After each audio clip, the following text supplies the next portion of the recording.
The latest series of Beyblade is Beyblade X, featuring the return of hard metal bays as well as simpler designs, and it is awesome. But Beyblade X is following the longest running and probably most well-known series of Beyblade ever with Beyblade Burst. Beyblade Burst ran for nearly 8 years and had over 200 standard releases across the Japanese lineup, not including the special releases or any of the Hasbro bays. And while Burst was long-lasting, X has been around for just several months and has around 22 releases at this time. So the question is, which one is better? So to start, we need to set some limits and some boundaries. Beyblade Burst started in 2015 with a lineup of releases that were very simple and were never seen in the anime. These are known as pre-dual layer bays. Valkyrie, Spriggan, Excalibur, all legendary in their own right, but definitely more of a proof of concept. When the anime premiered is when we got the second lineup of bays that took the Burst concept and made the bays look better. I could argue that this was the true start of Beyblade Burst because it had an anime with it, more functionality, and this was the lineup that Hasbro started out with as well, and the pre-dual layer stuff was just kind of thrown in there in boosters. Beyblade X releases are a bit more simple, but that also makes it a bit more confusing to compare. X started in July of 2023, but instead of starting with the pre-anime lineup like Burst and previous generations, we just hopped right into the anime lineup. So the question is, when we compare these two generations, should we only compare the first anime season bays, or should we compare Beyblade X to all Beyblade Burst releases, including some of the crazy BU bays from 2022?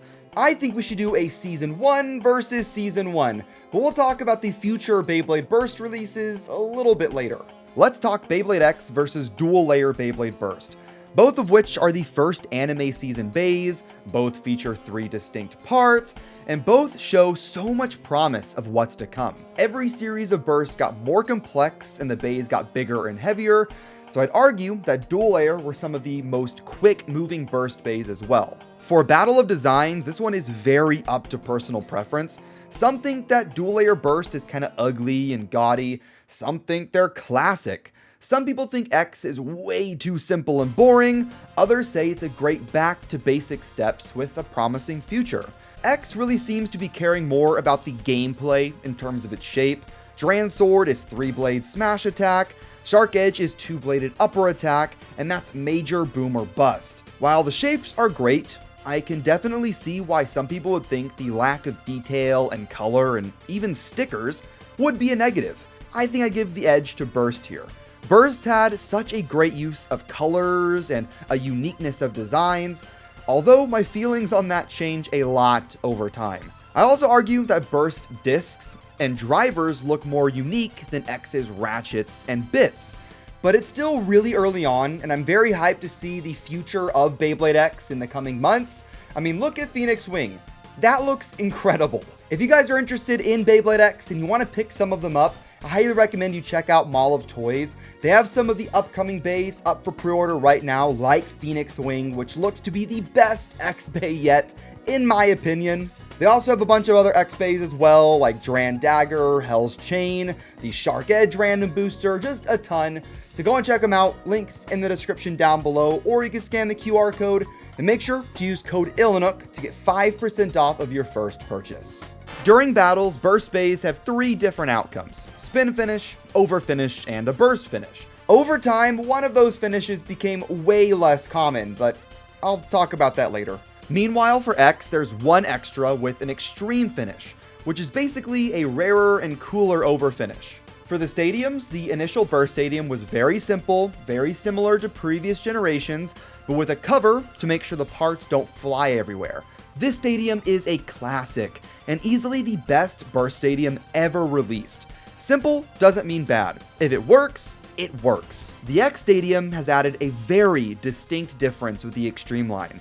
The Extreme line adds an entirely new dimension to battles by allowing the gears on the X tips to ride on the gears of the Extreme line for speed we've never seen from Beyblade before.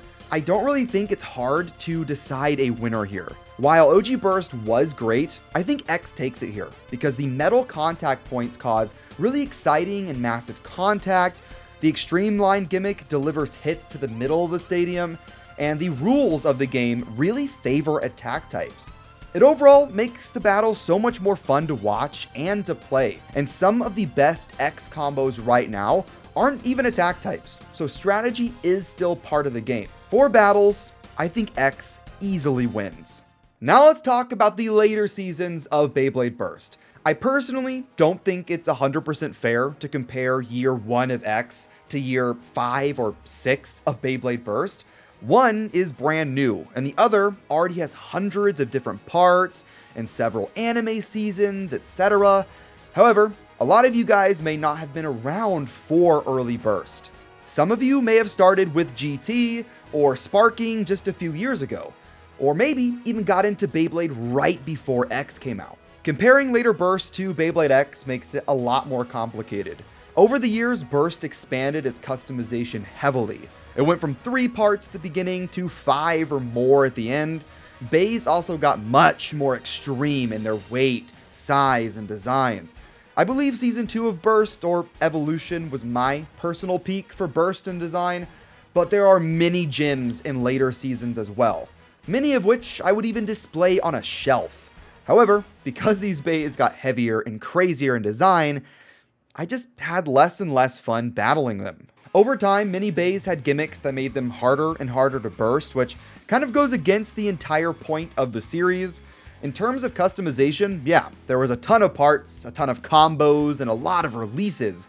But from Season 4 onwards, every lineup redid their layer systems. So chips from GT/Rise can't combine with rings from Sparking/Surge. This obvious power creep made so many parts just completely obsolete. And despite Hasbro butchering the Burst lineup, at least Hasbro bays were generally the same weight. The Burst meta is completely horrible as well. I despise the stamina meta from Burst, and it's always kind of been like that.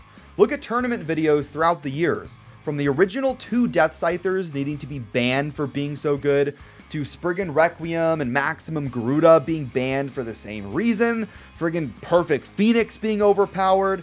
Now we're stuck with Air Knight and Perfect Dynamite Belial combos. It's just boring.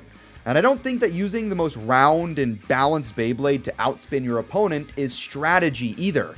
It's just common sense. In summary, the future releases of Beyblade Burst were amazing in their designs, if not a bit overcomplicated, especially towards the very end, but the details completely outclass Beyblade X. However, Beyblade Burst is done. It's over. X is just starting. So comparing year 7 of Burst versus year 1 of X is going to be a landslide from a design perspective. Comparing year 3 or 4 of X, though, is going to be a way closer fight. From a battling perspective, X is the most fun I've had with Beyblade maybe ever. I love the metal, I love the extreme line and the attack focus. I just hope it stays this fun. Unlike Burst, which I think got less fun over time. Alright, so I feel like I have to talk about the anime because it is so important, but really it's too early to compare. I think the first few seasons of Burst were great, and Quad Strike had some bright spots as well. GT through Dynamite Battle, though, were just kind of weak from a plot perspective, and the animation was also kind of off sometimes. Overall, it definitely got cheaper looking and feeling over time, but I think the anime is a big can of worms, and maybe I'll do reviews of it in the future.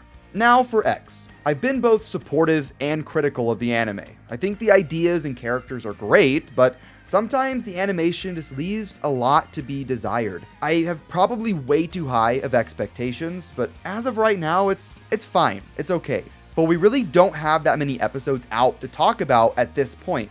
I'll probably revisit this Beyblade Burst versus Beyblade X debate in like a year or two, and then I'll have a lot more to say about the anime. So, we've talked about Beyblade Burst versus Beyblade X from a design, fun, and battle perspective. And we also looked at some of the future Beyblade Burst releases and the pros and cons with those as well. So, now what? Beyblade X is a return to basics, and the simple designs aren't going to be for everybody, but that's okay. Hopefully future releases will change those people's minds over time. From a gameplay perspective, X is the most fun I've had with Beyblade in years, if not ever, or at least since I was 11 years old playing with Metal Fight Beyblade. It is Basalterosium! Yay! Oh my god. X at this point also isn't even out in the West yet, so casual fans don't even know it exists.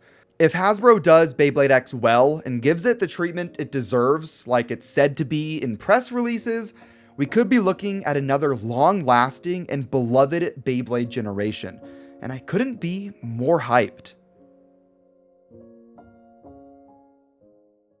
But thank you guys for watching this video. I know it's in a bit of a different style compared to what I normally do, but there's going to be a lot of new Beyblade X fans over the next year or so I wanted to make a video talking about the differences between Beyblade Burst and Beyblade X, because there's a lot of them. But hit that like button, hit subscribe to join the Nook Nation, and I will see you in the next one.